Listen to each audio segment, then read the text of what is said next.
Good morning. My name is Jim DeMayo, and this is A Course in Miracles. Today's reading is Lesson 152. The power of decision is my own. No one can suffer loss unless it be his own decision.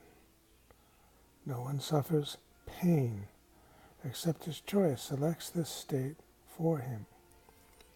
Pain comes, but whether we suffer or not, there's our choice.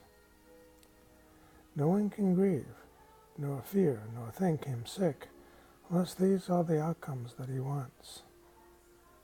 Am I sick, or is my body sick?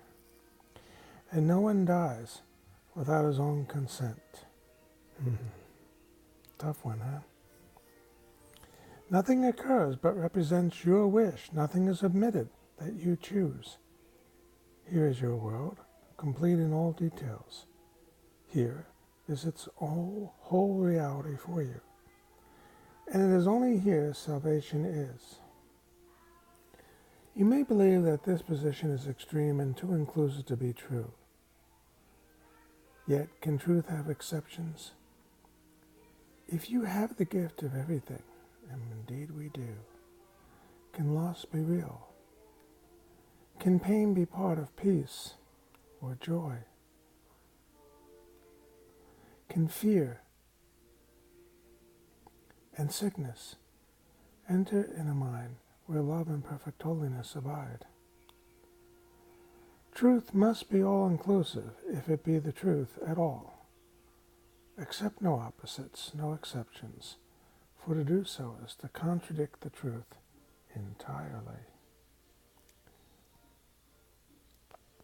Salvation is the recognition that the truth is true and nothing else is true. This you have heard before, but may not yet accept both parts of it.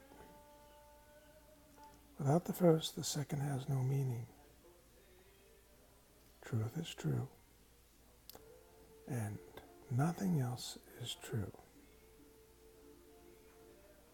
Without the first, the second has no meaning.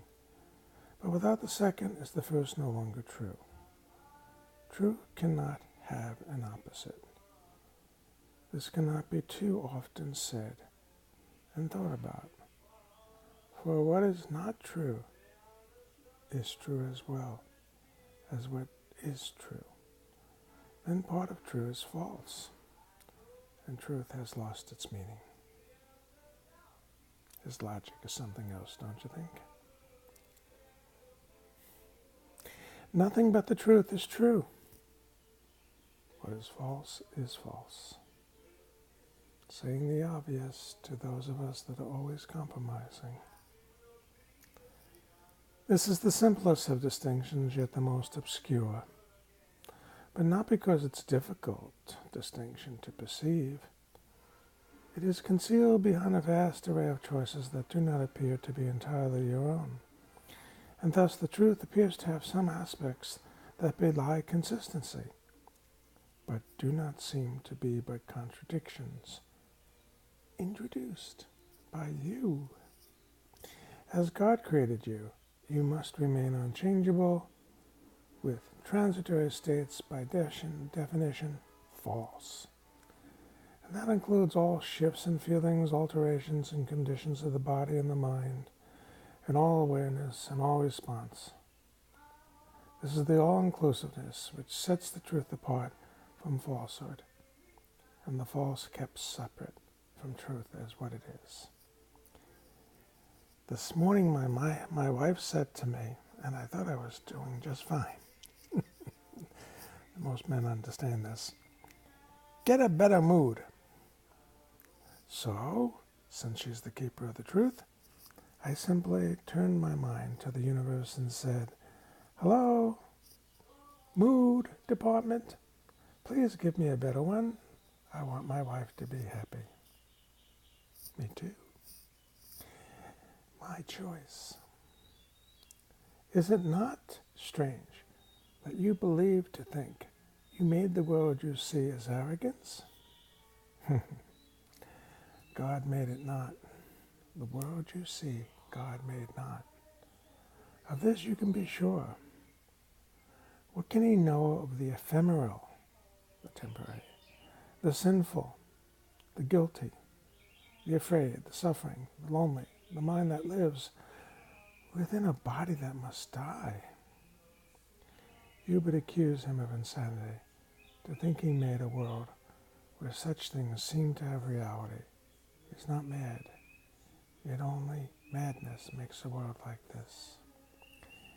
Yes, the body dies. When we're done with it, we don't die. Unless you choose to. Think that God made chaos contradicts his will. Invented opposites to truth and suffers death to triumph over life. All this is arrogance. Humility would see at once these things are not of him, and you can see what God created not. This is especially difficult for those of you that have not had a fully loving parent. If you grew up with a very fearful parent, maybe she was critical, maybe she was contradictory, demanding. It's not that she didn't love you, it's just that she had this awful fear.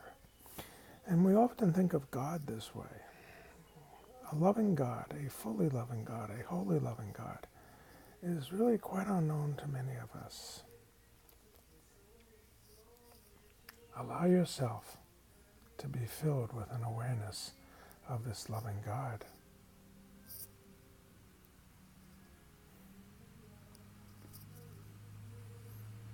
And can you see what God created not?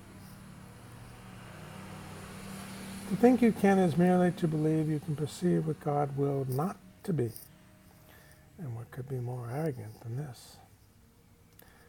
Let us today be truly humble and accept what we have made as what it is.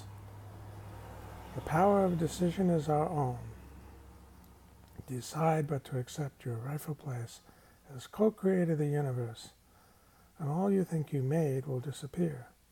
What rises to awareness then will be all that there ever was, eternally as it is now, and it will take the place of self-deception, made but to usurp the altar to the Father and the Son.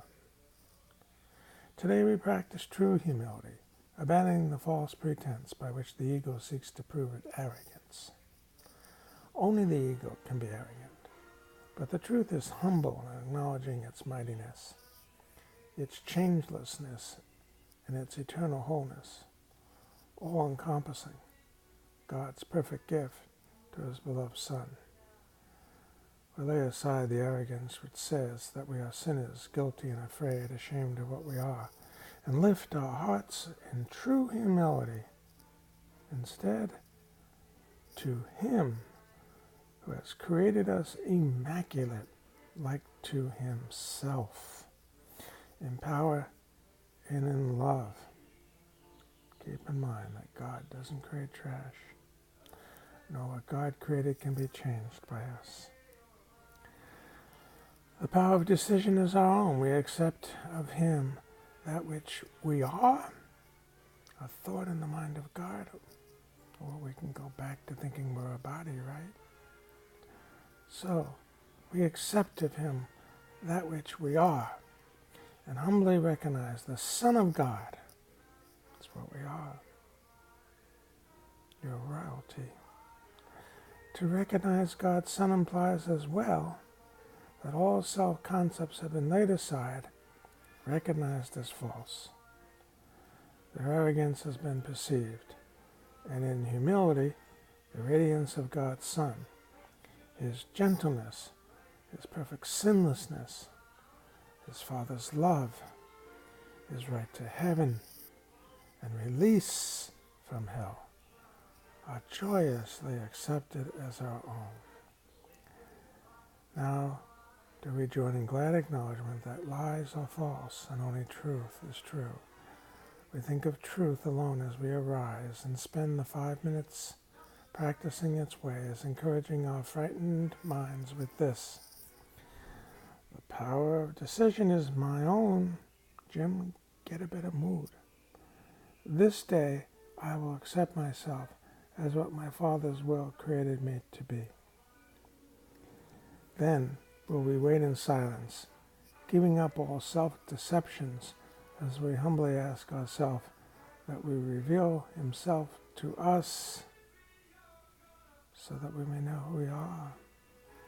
And He who never left will come again to our awareness, grateful to restore His home to God as it was meant to be.